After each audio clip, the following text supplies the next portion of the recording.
Hello दोस्तों, कैसे हो आप सभी लोग। आज के इस लेक्चर में हम बात करने वाले हैं डी फार्मा फर्स्ट ईयर के कुछ बच्चों के लिए जो नए नए बच्चे अभी एडमिशन लिया है उनके बारे में। एक प्यारा सा सब्जेक्ट और जो बच्चों को बहुत कठिन लगता है ये फार्माकोग्नोसी, कि मैं जितना भी पढ़ा दूंगा मेरे पढ़ाए हुए सब्जेक्ट को मैं गारंटी के साथ लिख कर दे सकता हूँ कि ये जो टॉपिक मैं पढ़ाने जा रहा हूँ ध्यान से पढ़ लो, 100 में 99% आप कभी नहीं भूलोगे। आप देख रहे हैं हमारे स्क्रीन पर कि जो जो पहला टॉपिक है, पहला चैप्टर है, ये बहुत ही इम्पोर्टेंट और बहुत ही बार पूछा जाता है क्योंकि प्रतिवर्ष ये टॉपिक बार बार रिपीट होता रहता है और सेशनल में भी आपके ये पूछा जाएगा। तो बिना देर किए हम टॉपिक को स्टार्ट करते हैं। सबसे पहले आप यहाँ पर देख लीजिए फार्माकोग्नोसी।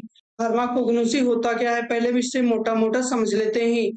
फार्माकोग्नोसी विज्ञान की वह शाखा है जिसमें प्लांट, एनिमल, खनिज, समुद्री जानवर आदि से केमिकल कांस्टेंट को निकालकर उनकी स्टडी करना ही फार्माकोग्नोसी कहलाता है। तो चलिए हम डेफिनेशन को डिस्कस करेंगे। ठीक है, समझ में आया। डेफिनेशन हमारी क्या कह रही है फार्माकोग्नोसी की। फार्माकोग्नोसी विज्ञान की वह शाखा है जिसमें नेचुरल सोर्स पौधे यानी प्लांट, एनिमल, खनिज, समुद्री जीव आदि से प्राप्त की गई ड्रग यानी औषधि प्राप्त की गई उसकी स्टडी करना ही फार्माकोग्नोसी कहलाता है। इसे सरल शब्दों में डिस्कस करेंगे।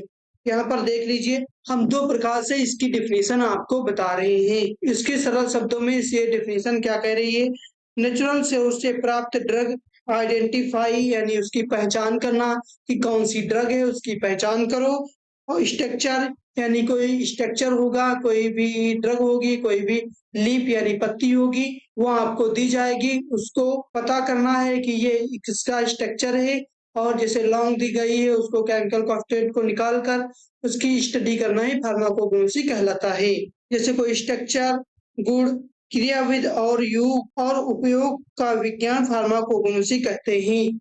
यहाँ पर देख लीजिए, स्ट्रक्चर, गुण, क्रियाविध, उसका उपयोग का विज्ञान फार्माकोग्नोसी कहते हैं।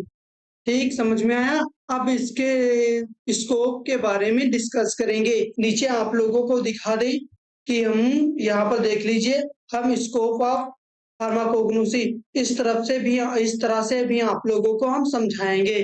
पहले आप लाइन वाइज हम एक एक लाइन कवर करेंगे, उसको फिर शॉर्टकट तरीके से हम उसको कवर करेंगे। अगर मेरा ये जो टॉपिक है इसी तरह से आप वहां पर एग्जाम में लिख दोगे, 100% कह सकता हूँ 100 में 100 यानी 5 नंबर का आएगा क्वेश्चन, तो 5 में से 5 ही नंबर देगा, एक भी अंक नहीं काटेगा। यानी पहला पॉइंट क्या कह रहा है, प्लांट और अदर नेचुरल सोर्स से प्राप्त ड्रग की पहचान एंड क्लासिफिकेशन करना।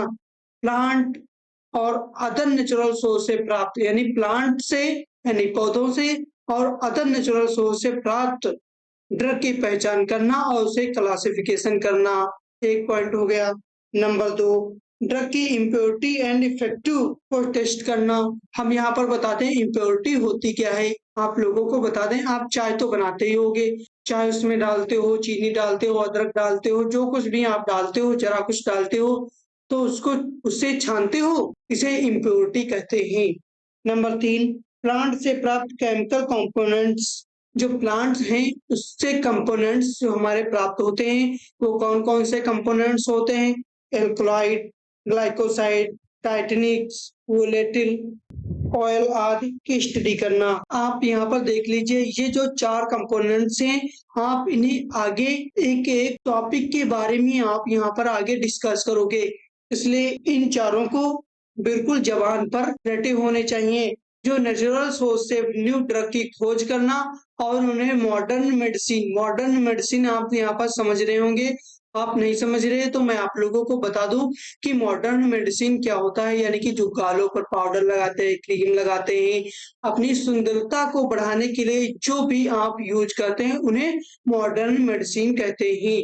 क्रीम लगाते हैं कि यार मैं गोरा हो जाऊं, अच्छी अच्छी लड़कियां पट जाएंगी, अच्छे हैंडसम दिखने लगेंगे, उन्हें मॉडर्न कहते हैं। ठीक है, यहाँ पर देख लीजिए, आयुर्वेदा, यूनानी, सिद्धा एंड होम्योपैथी का यूज करना, नेचुरल ड्रग को वैज्ञानिक स्टडी करना। आप इन्हें आयुर्वेदा, यूनानी, सिद्धा एंड होम्योपैथी, इनको आप जबान पर रट लो, ये आगे एक एक टॉपिक है, इनके बारे में डिस्कस करोगे, पढ़ोगे, इन्हें याद करोगे और ये आते भी हैं एग्जाम में। आप लोगों को बता दूं, अगला जो हमारा पॉइंट है, कॉस्मेटिक, न्यूट्रास्यूटिकल्स और हर्बल प्रोडक्ट का विकास। यहाँ पर देख लीजिए, कॉस्मेटिक, न्यूट्रास्यूटिकल जो होते हैं वो अनुपूरक आहार होते हैं एक प्रकार से। अब यहाँ पर आप देख लीजिए, हम पूरा डिस्कस करेंगे। देखो, स्कोप ऑफ फार्माकोग्नोसी हमने जो ऊपर पढ़ा है वही नीचे है, और आप ये पैराग्राफ बनाकर ऐसे बनाकर एग्जाम में लिख दोगे तो मैं आप लोगों को कहता हूँ एग्जामिनर देखते ही आपको नंबर दे देगा। पढ़ने की उसे कोई जरूरत भी नहीं पड़ेगी, जो आपने ऊपर लिखा है। ये जो पॉइंट है, यही पॉइंट आपके देखेगा और आप लोगों को नंबर दे देगा। आप यहाँ पर देख लीजिए, आइडेंटिफिकेशन ऑफ ड्रग की आइडेंटिफिकेशन यानी उसकी पहचान करना, क्वालिटी कंट्रोल यानी कि ड्रग की क्वालिटी करना। आप यहाँ पर फिटोकेमिस्ट्री यानी कि फिटोकेमिस्ट्री, बायोटेक्नोलॉजी से डिस्कवरी एंड डेवलपमेंट, ड्रग की डिस्कवरी करना यानी कि उसको डिस्कार्ड करना और उसको डेवलपमेंट यानी उसका विकास करना। ट्रेडिशनल मेडिसिन, जो pharmaceutical industry and cosmetic, neuro cosmetics, herbal product. इसी के साथ ये टॉपिक हमारा कवर हुआ। अगले टॉपिक में मिलते हैं नए टॉपिक के साथ, नई उमंग के साथ। मैं आप लोगों से एक ही रिक्वेस्ट करूंगा कि वीडियो को लाइक करके चैनल को सब्सक्राइब कर लो और अपने ग्रुप में भी शेयर करो, आपके दोस्त भी इसका फायदा उठा सके हमारी वीडियो का, और अच्छे अंक अभी से तैयारी करते रहो और अच्छे अंक भी प्राप्त कर सकते हो, जिन बच्चों ने डी फार्मा फर्स्ट ईयर में अभी एडमिशन लिया है। तो मिलते हैं नए टॉपिक में, नई उमंग के साथ। Thanks for watching, guys.